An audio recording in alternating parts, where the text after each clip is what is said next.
So I can't even believe that I am making this video, but this is a pregnancy update for my third and most likely final pregnancy. So if you want to find out more, then keep watching.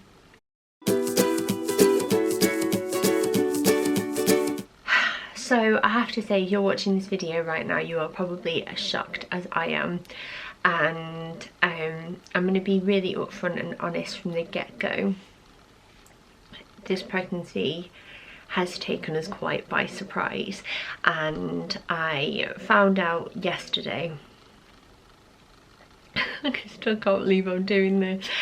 And yeah, so I found out yesterday, and I tried to make a video yesterday because I tried to sort of get my head in the zone and just be like, this is your last pregnancy, you really want to savor these moments and remember them all, so you know, start and make a video and say how you feel. But I looked back at the footage today and I thought, well, it's quite a hard one to watch because I'm quite visibly shocked, and I was quite emotional, so I decided to sort of, you know, I'd slept on it last night, I'd spoken to Mark, processed the information, and I thought, right, I'm going to redo this video. So this video that I'm making is how I found out, and then I'm also going to do my 4-week pregnancy update because I did find out quite early on, and I'm only 4 weeks today according to my last period. So let me set the scene. Now, today is the 4th of July 2017, and for the last week or so Bill has been really unwell. If you're new to my channel, Bill is my 5-year-old little boy, and he has had a fever, a headache, a sickness bug, and he's just really not been very well in himself, and he was actually off school for an entire week because of it. So I actually had to go down to London on Thursday and Friday last week with a video that I was doing, a brand video, which was really exciting, really enjoyable. And I noticed when I got into Euston Station, the brand in question had like got a taxi ordered to take me from the station to my hotel, which was really nice of them. And I noticed in that taxi that, and bearing in mind I was on my phone for ages and it was about a 50-minute drive, that I was feeling a little bit queasy halfway through, and I did get motion sickness as a kid from time to time, so I didn't really think too much of it. I just thought I need to stop faffing on my phone, so I did, and that was fine. But then the next day after the event, it was an early event, I had another taxi booked to take me from the event back to the station so I could get a train back up north to come home. And in that taxi this time round, I felt so unbelievably sick very quickly. I'd avoided using my phone because of what happened the day before, and I kept doing these like really, like a build-up of gas was in like here, and I kept doing these like burps that were like sicky burps, and I was thinking, what on earth is wrong with me? And then I thought, I know what it is, I know what it is.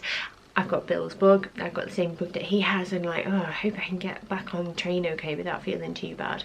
But then like just as we got near the station, I've been really trying to sort of focus on my breathing, and I cracked the window open a little bit. Out of nowhere, my mouth filled up with saliva, and I panicked massively, and I thought, oh my god, I'm going to be sick. And by the time it had entered my head, I didn't even have the time to tell the driver to stop, because I basically went like this. I made that exact noise in the back of the cab. No word of a lie. There was no sick, thank God, hallelujah, but there was that noise. Well, needless to say, me and the taxi driver didn't really make eye contact after that. He like practically threw my bags at me and dropped me off at the station. I don't know if he thought it was a burp or a fart, to be honest. It was almost an otherworldly noise, but at least I managed to get to the station without being sick, and then for the rest of the day I was fine. I was absolutely fine. Then on Monday morning, we'd had a full night's sleep. Daisy had slept through fine, there were no issues there. I couldn't wake up. Like, Daisy woke up at about 6:30, I think, no, 6 o'clock I think it was, and I could not move. Like, I couldn't open my eyes, and I was just like so like heavy with sleep and drifted back off to sleep straight away again. And Mark actually got up and went to get her and brought her into our bed for a little bit. And during that time, like, I was barely acknowledging either of them. I just couldn't get up, and I realised that I had like a really tender back, like my back was quite sore, and I was just really tired. And then eventually when I did get up, I remember just thinking, oh, I'm really hungry. I am so hungry. And I made us all jam on toast because we got some jam from the local fruit farm.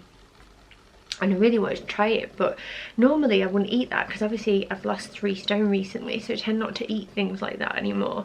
But for some reason I just really wanted it, and I like wolfed it down, and I'm not normally hungry in the mornings.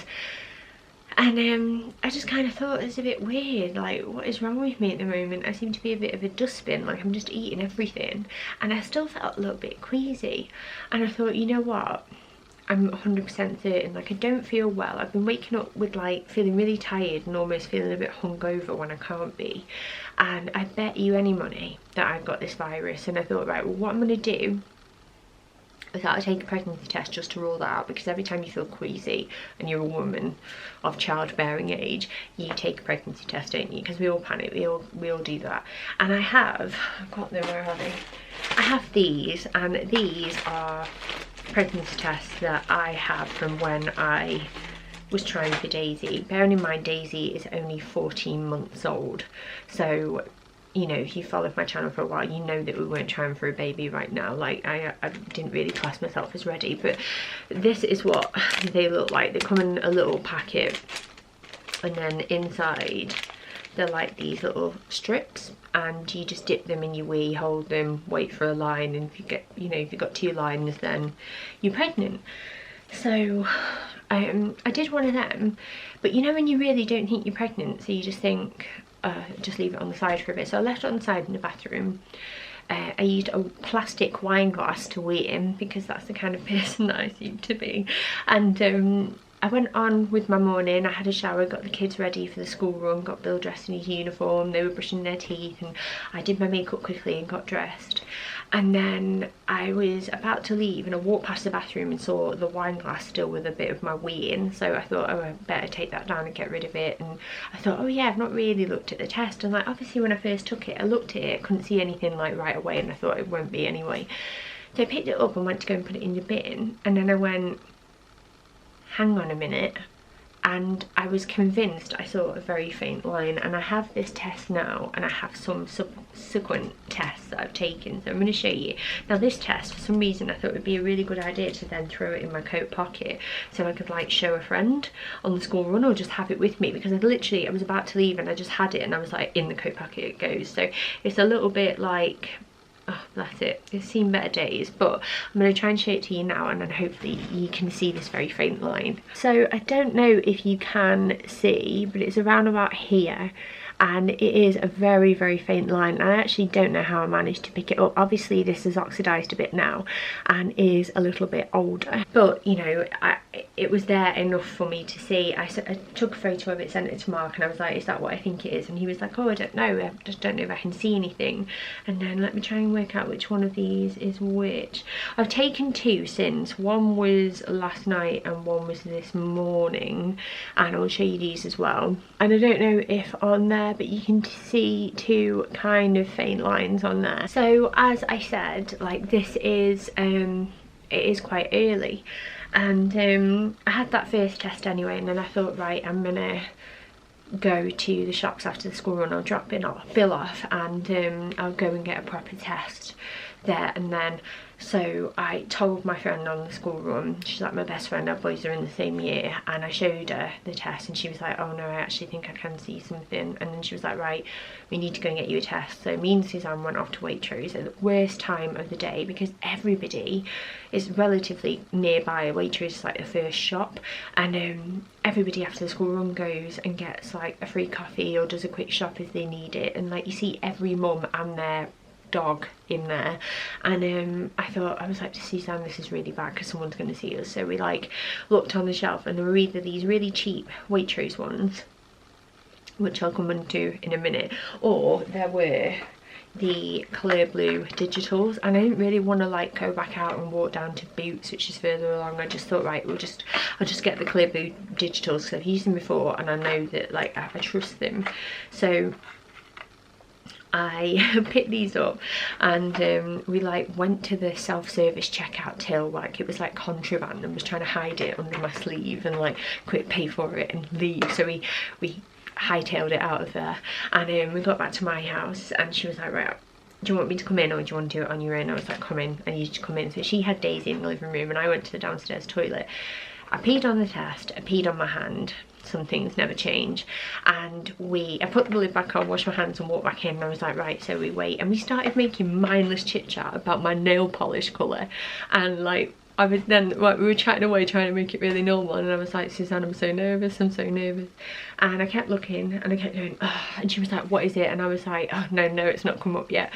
And meanwhile, like obviously Mark knew there was a possibility that I was pregnant. He was kind of like the first, well, he was the first person to know in that respect, but eventually it came up and I didn't even need to look at it to know that it was positive. And where is it? Like I said, I did film this yesterday, but the only problem is now it's been like 24 hours, so now the test that I've got is blank. But I will insert a clip of me showing the camera yesterday now. But what I thought I would do, because I'm weird like this, I've got a cup of whey. I would just go keep that off screen, and I thought I would do another one because yesterday it said I was 1 to 2 weeks, so I don't know if today, like if I am 4 weeks, it might be 2 to 3.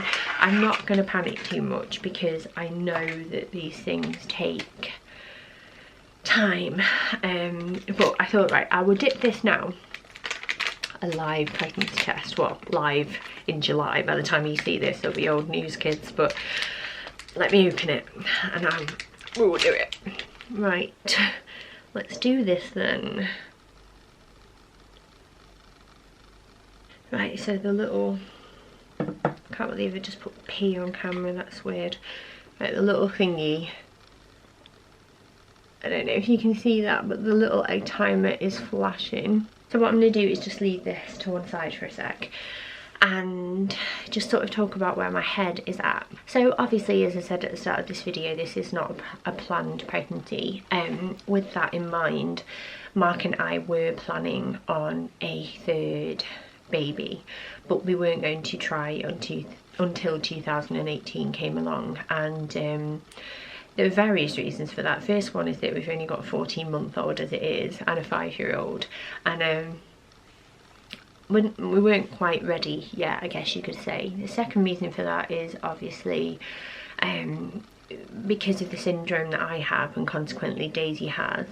There's a 50% chance every time of that syndrome being passed on to any child that I biologically conceive and carry, and that's fine because I look at Daisy now and I'm like, oh, she's amazing, I'd have 10 of her in a heartbeat. But from birth to this point has been very, very hard, and if you're a subscriber of my channel or you've followed me for a while, you'll know that. So I know that every time I have a baby, I'm not entering just into the fact of having another child, but I'm also entering into this deal of, you know, there's a 50% chance that you might have a NICU stay again and have to have another poorly baby, and you might have to tube feed, pass a feeding, a breathing tube and do suction, and you know, go through all of that again. That was a very hard time, and considering it was going on this time last year, I haven't yet, I don't feel completely recovered. And the sad thing is, I suppose, and I'm talking about this much more, like I've processed it much more today, whereas yesterday I was getting quite upset at this point. I think it's just hard because I made a GP appointment a couple of weeks ago to try and discuss what happened with Daisy, and just sort of see if I could get a little bit of help and someone to talk it through, because I feel like it all happened and we went straight from having a second child into NICU, changing hospitals, contesting a tracheostomy, bringing her home, doing breathing tube suction, changing it, doing feeding tubes for 5 months. She recovered from that, got rid of both tubes, but then it was a cleft palate repair and so on. And I feel like I haven't actually had a chance to talk about it, and it was a really big step for me. And my appointment's actually on Thursday, which is 2 days time. So it was very hard for me yesterday to kind of know that already, with like, I was entering into this deal again without any choice involved. So I was very, very emotional yesterday. I did cry, I did get upset. There were a lot of things that I felt like had kind of been taken from me because, you know, we didn't try, we didn't do TTC, we didn't do any of that, and we didn't get that excitement of finding out, and it was all very unexpected and kind of just completely caught us unawares.